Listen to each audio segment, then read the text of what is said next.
সার্থক স্রোতের ভবিষ্যবাণী করলো সার্থকের স্যার। হ্যাঁ বন্ধুরা, ভিডিওতে লাইক দিয়ে দেখতে থাকুন। সার্থকের স্যার ফোন করে ওর বাবাকে, সার্থকের বাবাকে বলতে থাকে যে আপনার ছেলে তো মশাই অনেক দূর অবধি এগিয়ে গিয়েছে। আপনি জানেন কালকে গোটা রাত স্রোতের ও সেবা করে গিয়েছে, শুধুমাত্র স্রোতের শরীর খারাপ বলে ও এক চুনও ওখান থেকে লড়েনি। তখন এটা শোনার পর সার্থকের বাবা হাসতে থাকে আর বলতে থাকে যে যদি স্রোতের সঙ্গ ওর এতই ভালো লেগে থাকে, আমি আশা করব যে ওদের এই জিনিসটার যাতে কোনো একটা অবশ্যই উজ্জ্বল ভবিষ্যৎ হয়, আমি এই কামনাই করি। তখন ওদের প্রিন্সিপাল বলতে থাকে যে জানেন তো, আমি তো প্রায় ভবিষ্যবাণী করেও ফেলেছি যে ওরা হয়তো বা ভবিষ্যতে যদি হাজব্যান্ড ওয়াইফে পরিণত হয় তাহলে কেমন হয় বলুন তো প্রফেসর স্যার। তখন এটা শোনা মাত্রই সার্থকের বাবা বলতে থাকে যে না, আমি আবার অত দূর অবধি ভবিষ্যবাণী করতে চাই না, কারণ যা অবস্থা, যা মেজাজ আমার ছেলের, তারপরে ওর দ্বারা যে কোনো সময় যে কোনো কিছু করা সম্ভব, কিন্তু এই বিয়েটা অন্তত আমি কোনো দিনও এত দূর অবধি ভাববো না, কারণ আমার বদমেজাজি ছেলের দ্বারা আর যাই সম্ভব হোক না কেন এই প্রেম ভালোবাসা বিয়ে কোনোটাই যায় না। কারণ ও যেরকম রকচটা বদমেজাজি, আমার মনে হয় না যে কোনো দিনও স্রোতের মতন একজন ভালো নম্রভদ্র মেয়ে ওর পাল্লায় অন্তত বিয়ের ক্ষেত্রে পড়বে।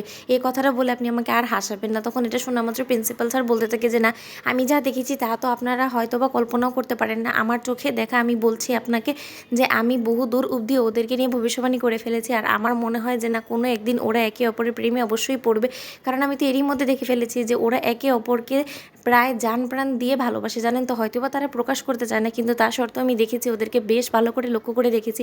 নয়তোবা সেদিন স্রোতের হাত কাটার পর ও একদমই এই রক্তাক্ত অবস্থা দেখতে না পেরে স্রোতকে ব্যান্ডেজ করে দিল। ওদের মধ্যে এত বেশি রাগারাগি হওয়া সত্ত্বেও ও কোনো মতে স্রোতকে কষ্টে দেখতে পারে না। তাহলে আপনি ভাবতে পারছেন যে ওদের মধ্যে ভালোবাসার গভীরতাটা ঠিক কতটুকু।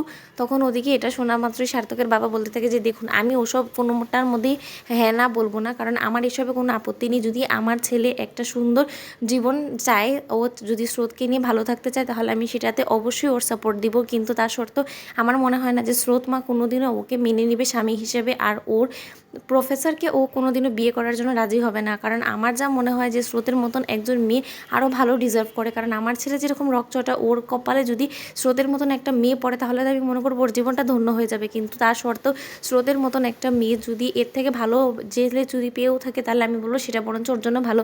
কারণ আমার ছেলের মতন ছেলে ও যদি পায় তাহলে তো ওর জীবনটা একদম ধ্বংস হয়ে যাবে, কারণ ও যে কোনো সময় যে কোনো কিছু করে ফেলতে পারে, আর সেটা স্রোত খুব ভালো করেই জানে। তাই আমি আশা করব ওরা বুঝে শুনে দুজনই অ্যাডাল্ট পা ফেলবে।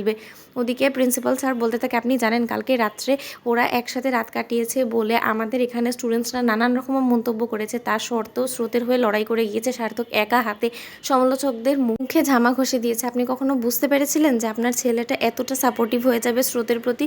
তখন এটা শোনা মাত্রই সার্থকের বাবা বলতে থাকে যে আমি খুব একটা ভুল বলবো না, কিন্তু হ্যাঁ আমারও মনে হয়েছে ওর একটা উইকনেস আছে স্রোতের প্রতি। পুনর ভিডিওটি ভালো লাইক কমেন্ট সাবস্ক্রাইব করুন।